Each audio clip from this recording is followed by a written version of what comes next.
Midnight in Bethlehem, 0 AD. One or two people in difficulty. Out on the street with a donkey and wife, Joseph had reached a bad point in his life. With the kind of a problem that won't go away, a woman in labour and nowhere to stay. Now, the root of it all, when you boiled the thing down, was too many people in too small a town. When they dreamed up the plan of administration for a poll tax on all of the Jewish nation, only a bureaucrat somewhere like Rome would send everyone back to their ancestors' home. For little old Bethlehem wasn't designed to cater for David's prolific line. Still, the problem was there and he couldn't disown it. They'd left it too late, and Joseph had blown it. If they'd finished the packing the evening before and not gone back to check that they'd locked the front door. If they'd not missed the turning at that roundabout. If they'd filled up the donkey before they set out. If they hadn't agreed to call in and see all of Mary's relations in Bethany. Or if only he'd booked by Israeli Express, that would have done nicely. But this was a mess. No room at the inn, no room anywhere.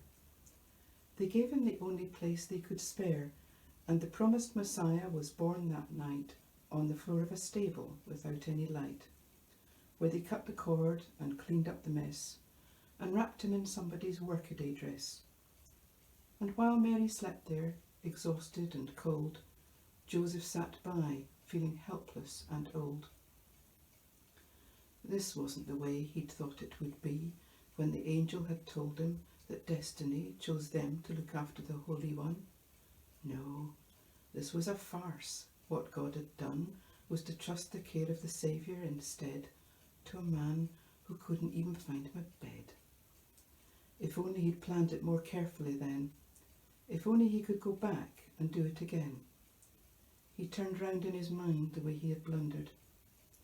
Then he looked at the infant and suddenly wondered if it all was a lie, if he was a fool and the object of everyone's ridicule, if the dreams of the angels were tricks and not what they promised to be, and his anger grew hot.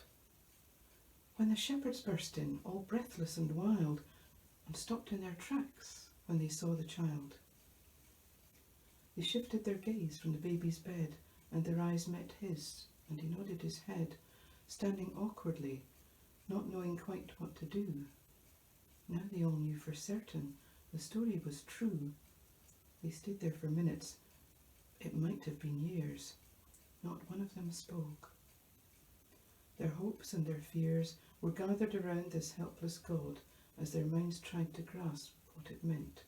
Where he stood, Joseph was silent as finally he saw this was how it was planned to be. That the smell and the dark and the dirt and the pain were not Joseph's mistake, but God's choice. As the rain ran down on Bethlehem, Joseph knew that men would be saved despite all they might do. He couldn't control it. He didn't understand. He felt like a baby himself in God's hand. He thought of his anger and flushed now with shame. He remembered the angel had said that his name would be Jesus, God saves. He glanced up and saw that the shepherds had gone. Day had dawned. From the floor, Mary gazed at him, quizzical on her straw bed. The tiny God-child cried out to be fed. Joseph moved to the business of the new day, gave the child to its mother, the donkey some hay.